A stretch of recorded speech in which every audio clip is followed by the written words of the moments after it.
Senhor presidente, vereador Périco, destacar mais uma vez a reunião que nós tivemos aqui na semana passada, que foi promovida pela Comissão de Direitos Humanos, presidida pelo vereador Renato Oliveira, a respeito do auxílio emergencial e de tudo que envolve a assistência social aqui de Caxias do Sul.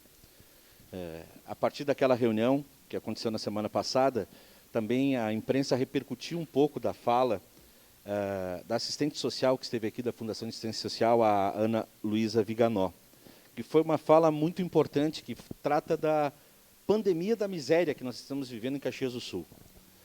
Estava aqui naquele encontro todo o staff da Caixa Econômica Federal, os números são impressionantes a respeito do volume de acessos, dos aplicativos, do atendimento da Caixa Federal. Humanamente, a Caixa Federal tem se desdobrado para fazer o atendimento da população, mesmo assim, com milhões de acessos, com milhões de pessoas procurando o auxílio emergencial, ainda algumas pessoas não conseguiram se cadastrar, não conseguiram resposta do governo federal, ainda a respeito dos seus R$600.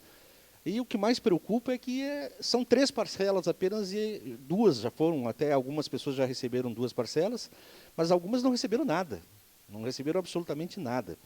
E essa crise, essa pandemia, ela afetou diretamente muitos empreendedores, o mercado informal, e muita gente quebrou, literalmente quebrou.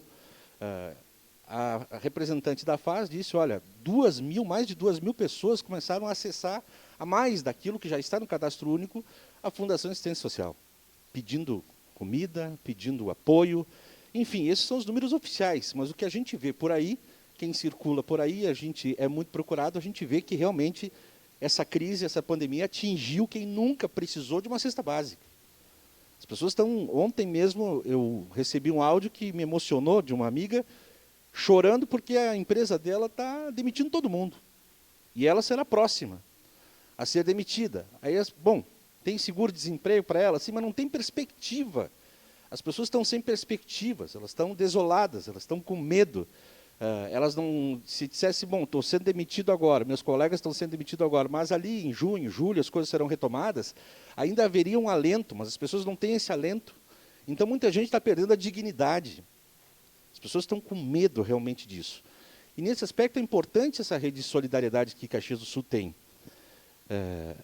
Mas chama atenção os números, né? Quer dizer, 7.349 famílias, elas sobrevivem com renda per capita de até R$89. Estou falando R$89. E 2.802 famílias sobrevivem com renda entre R$89 e R$178. Isso dá em torno de 11.000 famílias vivendo em extrema pobreza em Caxias do Sul. E esses dados, eles são até de antes da pandemia. Extrema pobreza, extrema pobreza.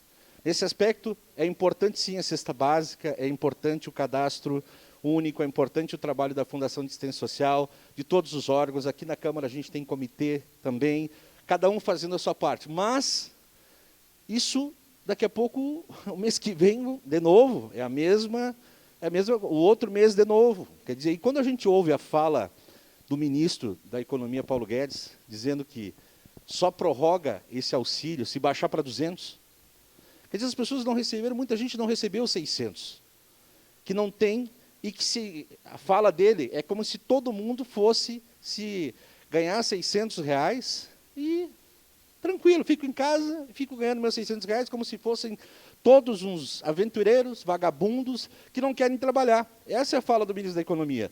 Então, vamos baixar só se for 200, ou não vamos dar, porque se ficar dando 600, a fala dele é essa. Se ficar dando 600, as pessoas vão se acomodar em casa e não vão mais querer trabalhar. Mas vão trabalhar onde, meu Deus? Se não tem emprego. Já não tinha antes da pandemia, não tinha vaga no mercado de trabalho. As pessoas até têm procurado, não tinha antes, e agora tem muito menos. É só a gente assistir as reportagens, ouvir, ler um pouquinho a imprensa que é responsável, que dá as informações. A gente pode até divergir de alguma informação, de uma linha de pensamento, mas que a gente leia a imprensa e assista e ouça a imprensa oficial, devidamente constituída, que a gente vai ver o drama que muitas pessoas estão vivendo nesse país. Não é uma situação que envolva só o país. Claro que não é, é uma situação mundial. Mas vamos falar da nossa realidade, Então, é muita gente na extrema pobreza. Foi muito importante a fala do vereador Beltrão, do vereador Toigo, em relação à questão dos financiamentos e a questão também do fomento ao emprego. Eu já tenho falado há algum tempo aqui sobre a reconstituição, vereador Velocimês, da Comissão Tripartite de Emprego. É preciso, a gente precisa discutir essas vagas de emprego e a maneira de fazer a retomada. E esse trabalho tem que vir do Executivo para cá. A gente tem feito a nossa parte aqui via comissão, mas tem que vir de lá para cá. Vamos reconstituir a Comissão Tripartite. Bom, não precisa criar nenhum CC para isso.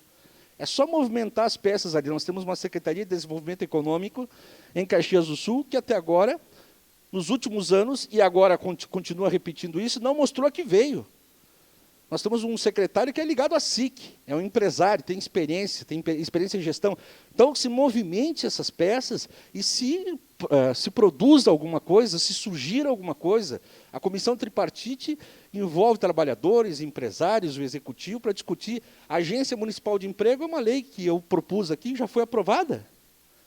O que custaria criar essa agência para ajudar o Cine na qualificação de jovens, na qualificação de trabalhadores que estão sem cursos, na produção de achar vagas de emprego aí, mas se não tiver, qualificar as pessoas que estão sem qualificação, estão sem norte.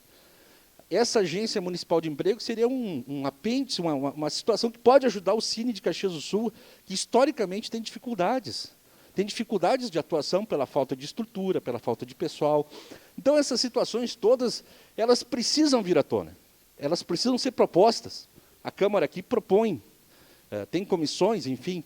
Também não vejo, vereador Toigo, as entidades empresariais, elas têm as suas representações, têm as suas estruturas, são importantes, mas elas enviam carta lá para o, sei lá, TSE, para quem que mandar um ofício, pedindo a prorrogação das eleições, o adiamento das eleições, enfim. Mas eu não vejo as entidades criticar ou fazer uma proposta definitiva ou cobrar do presidente, do ministro da Economia, e justamente essa questão do crédito para as microempresas. Quer dizer, é uma cobrança enfática. Assim como de forma enfática abriram o voto para esse governo, várias entidades abriram de forma bem tranquila, e isso é normal, é da democracia, cobrem agora desse governo, porque a questão dos empréstimos para os microempresários não chegou na mão de ninguém.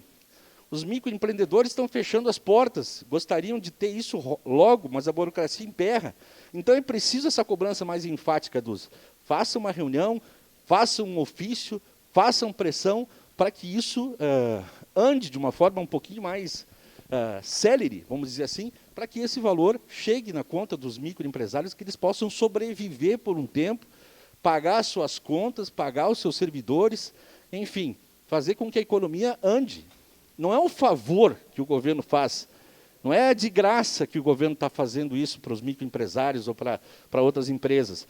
A maioria dos microempresários não tiveram acesso a isso, nem foram atrás, porque é muita burocracia para chegar a esse valor. Então, não é um favor que o governo faz, é uma obrigação do governo fazer isso, nesse momento, para os empresários, para os microempresários e para a economia. Para encerrar, senhor presidente, eu acho que é o momento de todos nós colaborarmos de alguma forma, de todas as entidades. Eu quero ressaltar aqui o trabalho que os deputados estaduais e o governo do Estado têm feito um trabalho interessante. Por exemplo, há um acordo já para congelamento das verbas, do orçamento da Assembleia Legislativa, do governo do Estado para o ano que vem. É uma atitude prudente, congelar o orçamento. Só que o Tribunal, a Justiça e o Tribunal de Contas do Estado, o Tribunal de Justiça, enfim, não. O orçamento deles não pode ser congelado. Então, olha, a economia, com esse congelamento, a devolução, a Assembleia já devolveu 30 milhões para o governo do Estado.